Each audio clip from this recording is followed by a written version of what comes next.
Assalamualaikum warahmatullahi wabarakatuh.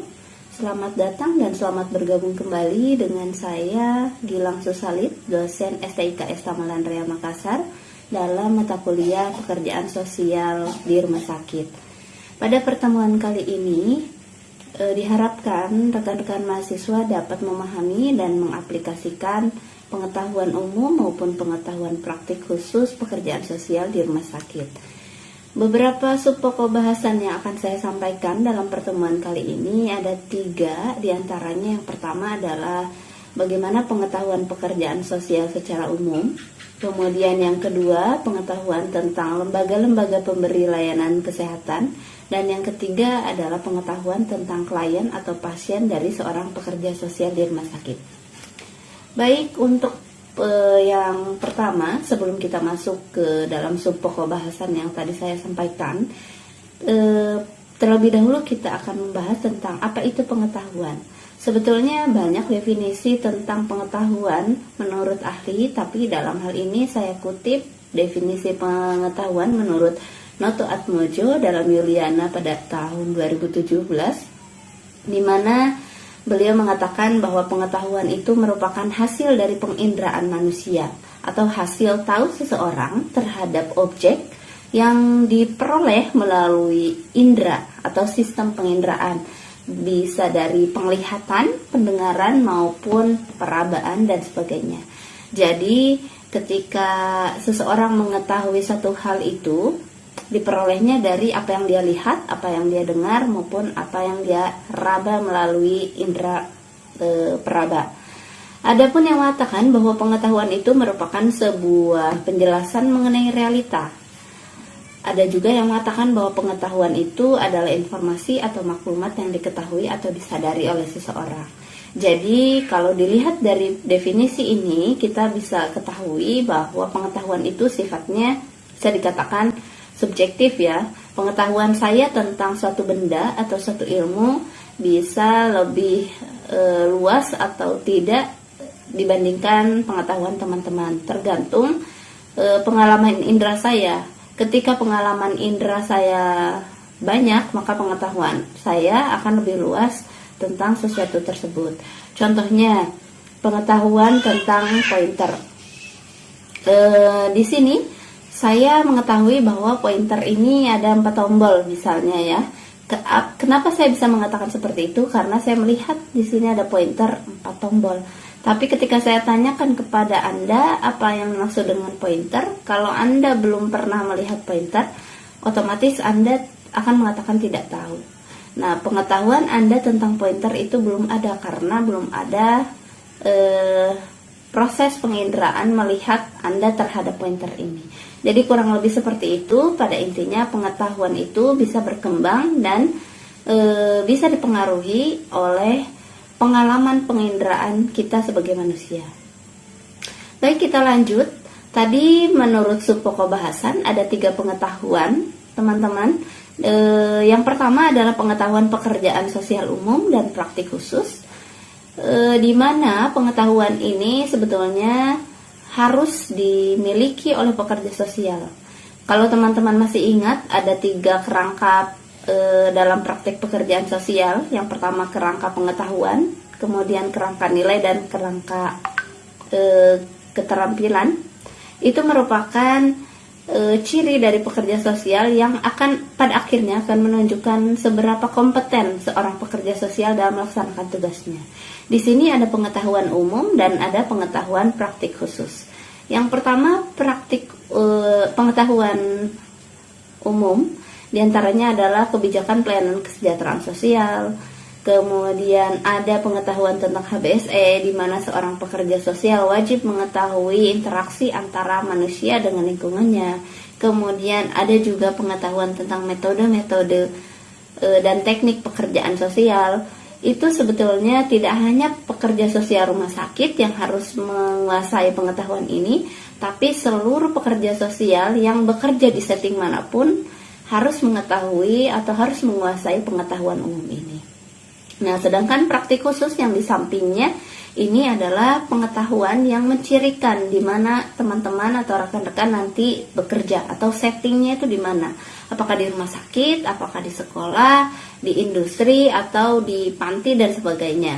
Ini merupakan praktik pengetahuan tentang penyakit, misalnya dampak sosial dan psikologis penyakit terhadap pasien, keluarga, dan interrelasi dalam keluarga, serta sebab akibatnya. Jadi pekerja sosial itu tidak cukup hanya mengetahui tentang undang-undang KESOS, tentang HBSE, tentang metode PEKSOS, tapi perlu juga pengetahuan tentang apa itu penyakit, dampaknya seperti apa, cara pengobatannya seperti apa. Itu khusus bagi pekerja sosial yang bekerja di rumah sakit. Kemudian ada juga pengetahuan tentang penerapan dan adaptasi konsep. Ini lebih kepada bagaimana layanan kesehatan itu, lembaga layanan kesehatan itu memberikan layanan kepada kliennya. Kemudian kebutuhan khusus rumah sakit dan program kesehatan masyarakat. Apa saja program-program kesehatan masyarakat yang bisa diakses klien? Ini wajib diketahui seorang pekerja sosial di rumah sakit. Kemudian yang kedua, ada pengetahuan tentang lembaga-lembaga pemberi layanan kesehatan.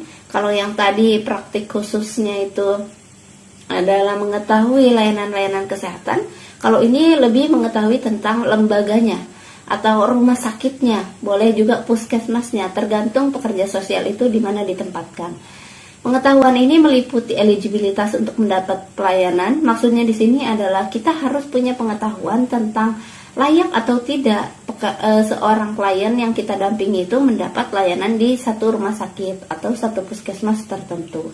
Kalau misalnya kliennya sakit gagal ginjal, kemudian masuk di rumah sakit umum daerah yang tidak ada layanan atau fasilitas bagi para penderita sakit gagal ginjal, maka bisa dikatakan klien kita tidak eligible. Solusinya adalah kita mencari pelayanan alternatif.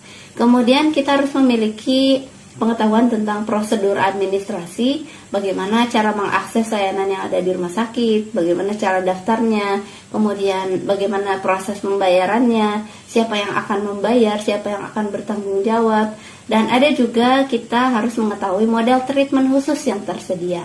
Nih, misalnya ada sama-sama rumah sakit untuk paru misalnya, tapi dua rumah sakit itu mempunyai metode yang berbeda dalam menangani masalah penyakit paru ini. Nah, ini yang cocok dengan klien teman-teman itu yang mana? Jadi tidak boleh dipaksakan, harus berdasarkan asesmen klien teman-teman itu butuh apa. Yang tadi saya katakan pelayanan alternatif, ketika di rumah sakit A tidak bisa ditangani klien Anda, maka carilah alternatif lain. Bisa di rumah sakit yang lain, bisa juga di lembaga kesehatan yang lainnya. Yang selanjutnya, ini yang ketiga, pengetahuan tentang klien atau pasien. Tidak hanya pengetahuan tentang ilmu peksosnya, tidak hanya pengetahuan tentang rumah sakitnya, tapi seorang pekerja sosial di rumah sakit harus juga menguasai kliennya. Menguasai dalam arti kata, harus betul mengenali kliennya itu seperti apa. Dilihat dari permasalahannya, dari penyakitnya. Dia kalau misalkan terkena kanker, dia stadium berapa, kemudian proses penyembuhannya sudah sampai mana, kliennya berasal dari latar belakang ekonomi seperti apa, kelekatan dengan keluarganya seperti apa, dukungan dari keluarga seperti apa, kemudian persepsi klien Anda terhadap penyakit itu seperti apa, apakah dia optimis, apakah dia pesimis saat mendapatkan penyakit tersebut. Kemudian teman-teman calon pekerja sosial di rumah sakit juga harus mengetahui nilai-nilai dan moral klien. Apa yang dimaksud nilai? Misalnya kepercayaan.